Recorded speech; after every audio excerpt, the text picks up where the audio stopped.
My name is Danny Ortega, and I work for the Ortega Law Firm. I've been a lawyer in this town for over 40 years. I practice primarily in the area of personal injury. You know, you've heard the commercials over TV by the lawyers who tell you that they do auto accident work. Well, I do a lot of work involving auto accidents as well as medical malpractice. If you feel that a doctor, a hospital, or a medical provider has somehow not given you the proper medical treatment and that has injured you, or if you lost a loved one as a result of a malpractice, we do that work too. We also do cases like dog bites, slip and falls, things of that nature where you've been injured because of the negligence of another. That is the kind of work that we do. My name is Benny Madrid. I'm from Hollywood, Westside Hollywood, 39th Ave. What a Chicano is for me is growing up with the people I went to school with, the people that I love and the family, the people that showed me inspiration, my grandfather, my parents, the ones that showed me love and how to treat people in the neighborhood. And as far as everybody from the neighborhoods, you know what, I love you all. Everybody on the neighborhood is good people. My name's Ilani Renteria. I grew up in Las Cuatro Milpas, and Chicana means to me is the way of life. It's the way of our culture. It's this, us being out here with our lowriders, with our, back in the neighborhood, growing up in our home with our grandparents, parents, you know, waking up to the smell of beans and chorizo and huevos, you know, and homemade tortillas. You can't go without the homemade tortillas. And, you know, just being there as family. You know, everybody was connected as one. Everybody's family, you know, especially in my barrio. Everybody, every other home with my cousins and my tias and my tios, and so it's familia, you know, that's what it is to me. What's going on, everybody? This is Elvis Orlando Aveta, aka Chacho. I grew up here in South Phoenix all my life, born and raised here. Being a Chicano to me means being somebody that came to the United States that wanted to have great success in life, as myself, as a business owner, as a painter, being a young kid growing up here in the Barrio. Everything that meant to us was family. The streets were my family was my family, and my success story was basically just trying to stay on top and come out here and do what everybody comes out here to do, and that's succeed in life. What's up, bro? My name is Nicolas Padilla from 14th Street in Buckeye. Was raised in the Milpas. Grew up on 13th Street in Buckeye with all my homies. What Chicano means to me is a way of life, my lifestyle, my culture. I feel like I'm the last of a dying breed. My name is Brianna Medina. I grew up in Eastside Milpas, 13th Street in Pima. What Chicano means to me is my skin color, the way of living, my lifestyle, and raza. That's what it means to me.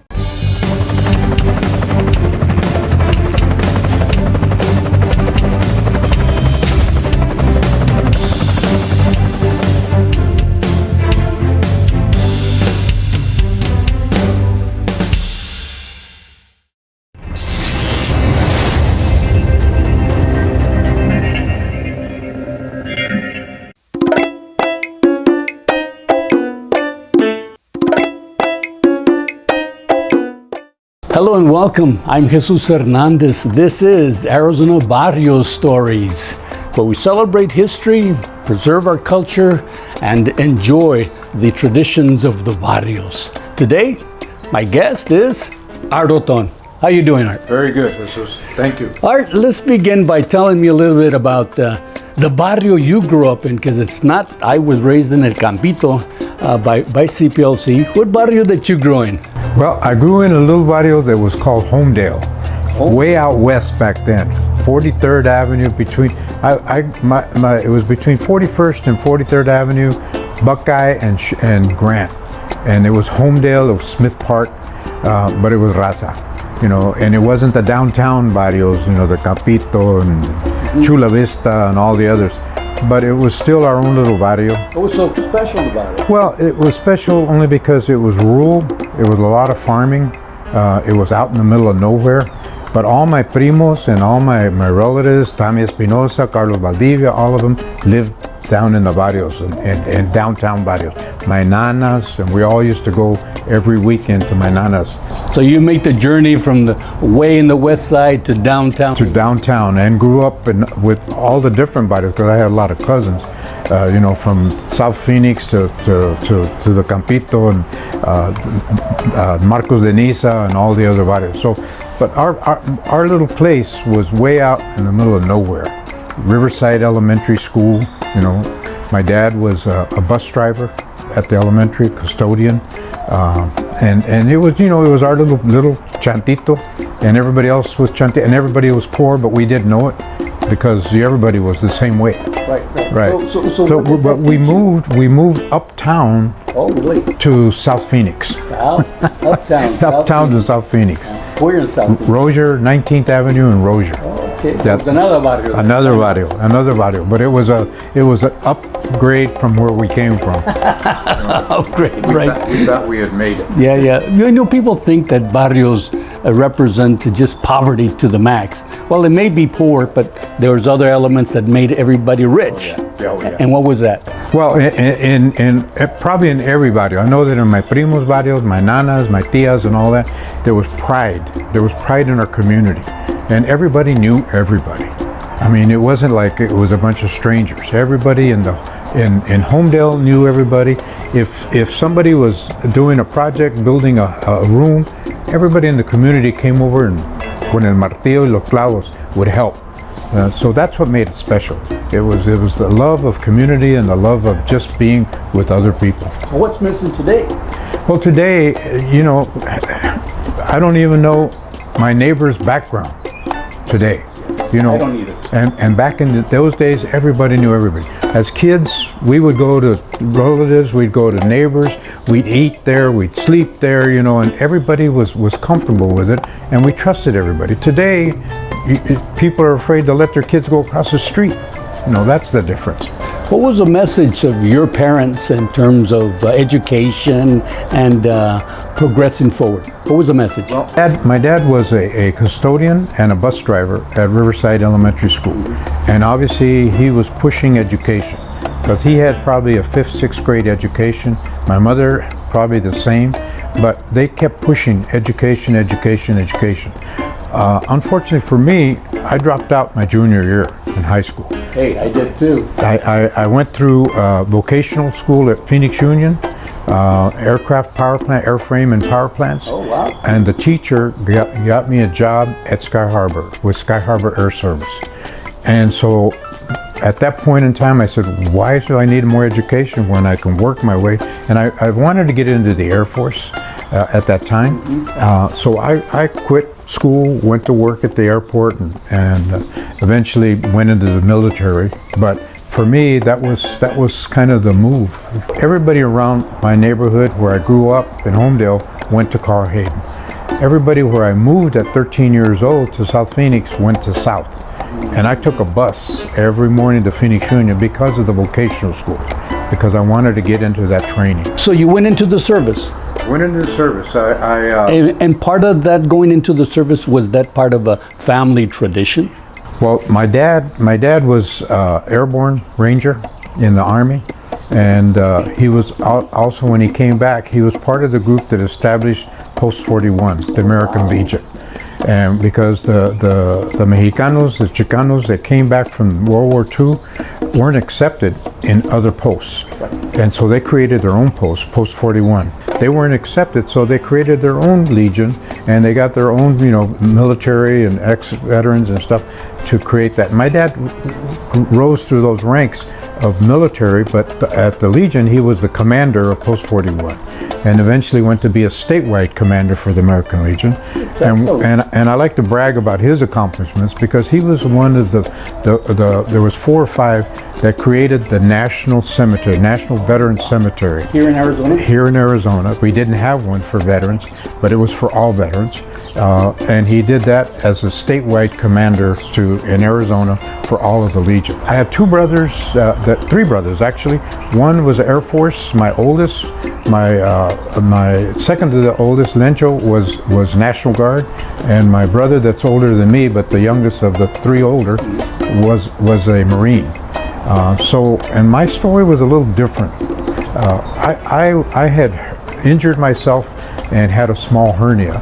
And so I went to the doctor, Dr. Lopez Plasencia, who's my tío, and he gave me a letter. So I dodged the military completely. Oh, okay. Because they made me, when I went to the draft board thing, showed them the letter, they made me 1Y, medically unfit for service. Oh, okay.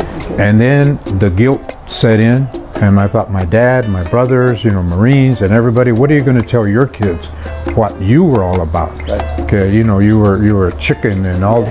So the guilt got to me, so I went back to the draft board and did a volunteer draft and went through the physical and did that whole scenario.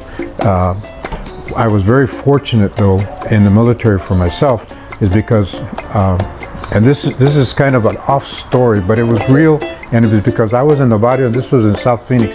We had a little neighborhood car club called Latin Henchmen, and we used to work on cars, and we used to have a dance at Broadway Pool. And those were around a long time ago. We had a dance at Broadway Pool. We called it the Hullabaloo, and the money that we made off the dance went into cars of the club. So this month, it was Jesus's month, and we would work and do your upholstery and pay for your paint or whatever from the revenue. Well, my job, part of the club, was the guys used to go out and borrow stereos from other cars. Okay. But I had taken some electronics courses and learned how to solder and learned how to put the wires back together and the amplifiers and the stereos.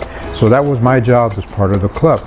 Well, fortunately for me, it scored me a high level in the military testing into that area. So because of my size and because of my education, I was a dropout of my junior year, they automatically put us in ranks and said, from here to there, you all are infantry. And because of our size, they said, you guys are probably going to be tunnel rats, the short guys. And and so, but after I had a cousin that was in Vietnam. He was a helicopter gunner, and he got blown away. Unfortunately, he died there. Well, somehow they had their paperwork mixed up, and they had him as my brother. And they told me, I had a chaplain that told me, we're going to send you home for the funeral. We're not going to charge you leave time, and we're probably going to change your orders when you come back. And by that time, I was programmed and ready to go to Vietnam. And I said, what do you mean change my orders? They said, we won't send the sole surviving son into the same combat zone. And so, and he told me, and he was a chaplain, a man of the cloth, but he used a few choice words that I will not repeat, but said, you keep your mouth shut, you go to this funeral, and you get your orders changed. There's nothing for you in Vietnam. And I think it was a little help from upstairs. What happened then was I went into Nike Hercules missiles and became a radar operator, fire controlman they called it, and I was shipped to Alaska. And I spent 2 years in Alaska in the mountains, the Chugiak mountain range, playing games with the Russians. And that was fortunate, but it was good duty, and I didn't have to dodge any bullets. Now, you came out of the military, and after you came out of the military, you began to connect with a bunch of vatos. And those vatos created an organization, which is CPLC, Chicanos por la Causa. Right. How did all that military help you to understand what they were doing and how you guys came together? One of the things that the military helped me with is all I was familiar with and all I knew was the Barrio and our communities here. When I went into the military, I realized there's a whole different world out there, a whole bunch of new opportunities for a lot of folks.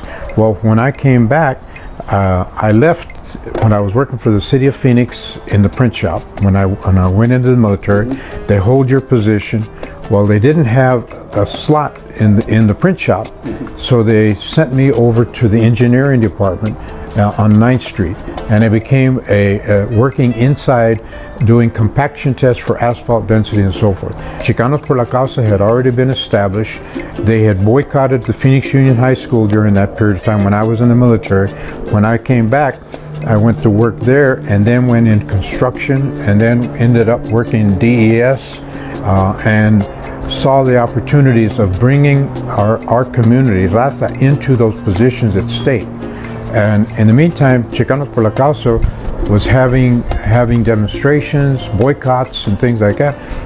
Ronnie Lopez, Tommy Espinosa, Pete Garcia, Joetti Lopez, Ed Pastor, they were all into the movement. PLC wanted to start a manpower center, and it was an employment training GED program. And Tommy Espinosa was the president at the time and kept asking me to come join him. And for a while I refused to do it because I thought, I don't think the demonstrations are going to change anything in our community. So what we did was, he finally said, I need your help. I need, Department of Labor, we need your expertise. So I left the state, which my family thought was crazy because I had benefits and my dad was saying, you know what a Chicano is? And I said, yeah, Dad, but it doesn't mean the same thing that you interpret as a Chicano. It's a different time. So I joined Chicanos por la Causa, helped start the Westside Training Center. Working for CPLC, being the director of the organization, that must have given you some understanding of the power that a nonprofit can have, because right after that you began climbing that political ladder. And our roots, as you know, and we all know, we're humble beginnings. We're not to speak up. We respect authority. We don't. But seeing what Tommy and Ronnie and Joetti and Ed and everybody else, they were speaking up. And so I decided that I was going to speak up and do it, and that's what got me involved. But then you went from CPLC to some very important political positions. Yeah. The mayor, who was that? And it was Terry Goddard. And let me share with you a portion of how we got there. Terry came in and said, we want your support of your organization. At that time, I had raised through the ranks of CPLC, and I was the president, CEO of Chicanos por la Causa. And he wanted our support, and I said, why should we? And he said, well, because I'm a Democrat. And I said, what's the difference between a Democrat and a Republican as it comes to the Hispanic, Chicano, and the Latino community? Right. And he said, well, what do you want? And I said, we want to have somebody in your office, not in EEOC or affirmative action, but in a policy-making position, because how those monies are spent affects our community. And so he said, okay, done. And I said, no, don't just tell me, make it public. And the campaign happened, and after he won, he came back to the organization and said, okay, and he used a nice short little term, but he said, Smart X. He said, I want you to come work for me. And I said, no, that's not what it was all about. We'll give you a list of somebody. Well, at that point, I went and talked to the chairman of the board, which was Tommy Espinosa, and he said, Art, you know what? This will be good for the organization, because you'll be able to do things within the city for our community that we can't do in this organization. When the state impeached Evan Meekum, the Secretary of State, Rose Mofford, became the governor. And Barry Starr, the same councilman that helped me with Chicanos por la Causa and funding, said, Art, we would like to know if you would be willing to be a loaned executive and come help us over here with the governor's office with Rose Mofford. And it was supposed to be a 30-40 day kind of transition and help. And so I did. And so I worked with Rose Mofford the 3 years that she was there. And so by that time, I was offered a position by APS and went to work for Arizona Public Service in their government affairs. So all this experience beginning in the Barrio, right, provided you some kind of understanding and some wisdom about how the system works. What would be your words of encouragement for our young Latinos, Latinas, Chicanos, Latinx, whatever they want to call themselves? What would be your words of encouragement? Let me share with you, Jesus, because I know that you've asked me before, and it's been a while to come onto this program.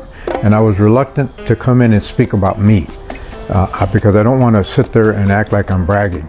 But when we put it into the context of this is going to be seen by other kids in the community, in the barrios, they're going to see that without any really formal education, without a degree, was able to get into the public sector, the private sector, and raise up to the levels of top as a director of APS, as a chief of staff with the mayor's office, and assistant to the governor, coming from the same barrios that hopefully will see this program.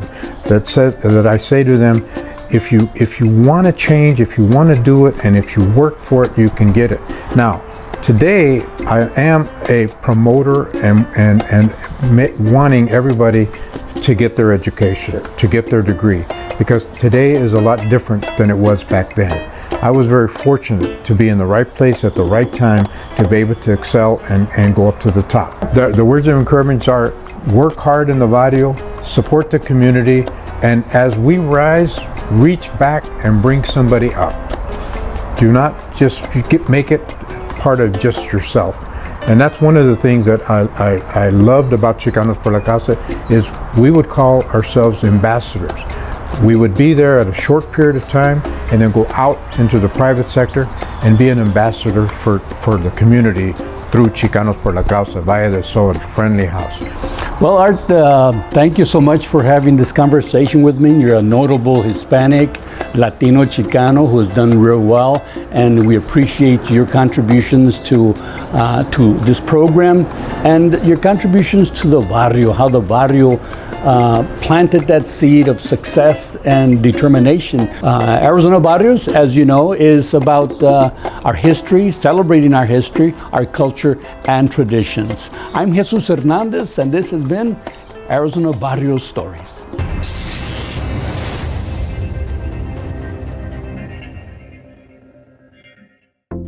Hi, this is Irma from Arizona Barrios Stories. Thank you for your support on Facebook, but another way to support us is coming out to our event on May 2nd at Desert Rose from 5 to 10. We need your help, and we'd like to meet you too. Rudy Barcelo's gonna be there, Manic Hispanic. Please come on down. I wanna see you there. Thank you.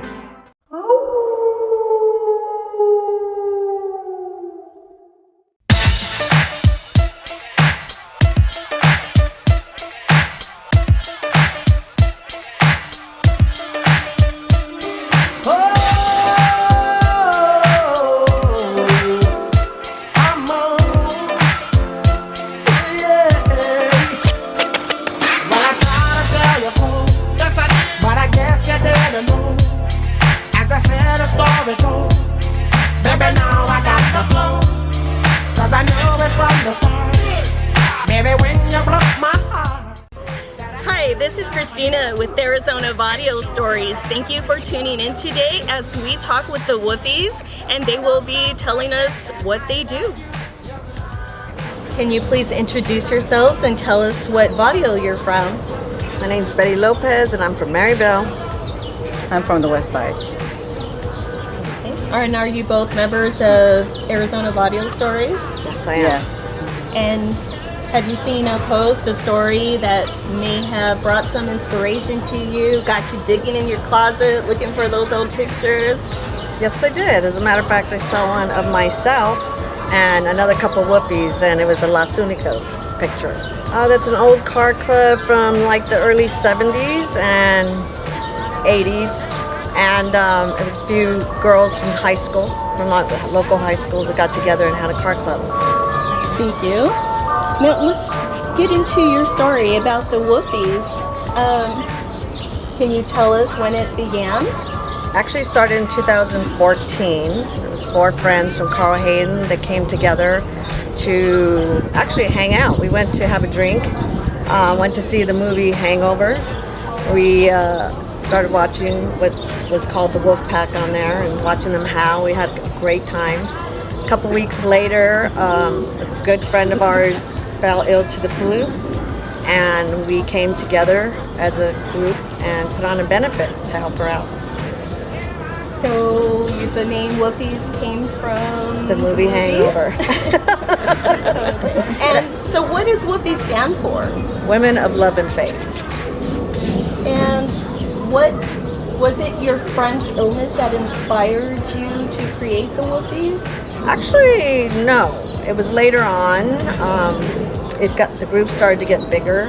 We started adding members, and so at that time we decided that people were coming to us from the community that needed help and urgent help, and so we just decided to make this group permanent and start helping those in need. I just want them to know that the group of women that do this work are all women who give of themselves. It's our own money. We don't have a 501c. We don't ask for donations. We do this all on our own. Now we are going to talk to another couple of Wolfies. Can I get you two to please introduce yourselves? I'm Fina. And I'm Janet. And what barrios were you raised in? A little bit of Campito and a little bit in the west side of Phoenix. Me, I came from Yuma straight to Dupa Villas. Yeah. And then from there to Garfield. And then there, Falcon Park. No. Carhaven. Wow. And how did you two become Wolfies? I was one of the first ones that Betty reached out to. Well, actually we both were, but we went to go and see Michelle, which is one of our Wolfies. This is the one that was really sick and we had the first benefit for. So she called me up. She said, let's go to Vegas, let's go see Michelle. She's really sick. And then she told me the details of what happened, and I said, all right, let me grab a bag. I'm ready to go. So we were off at 11 p.m., driving in the middle of the night to go and see Michelle. This is Christina with Arizona Barrio Stories. I thank you for tuning in. There is one thing that I do have to let you know is I am not only part of Arizona Barrio Stories, but I am also part of this great group of women, the Wolfies, and it's an honor to be able to work both of these here tonight. And we thank you and the Wolfies all together.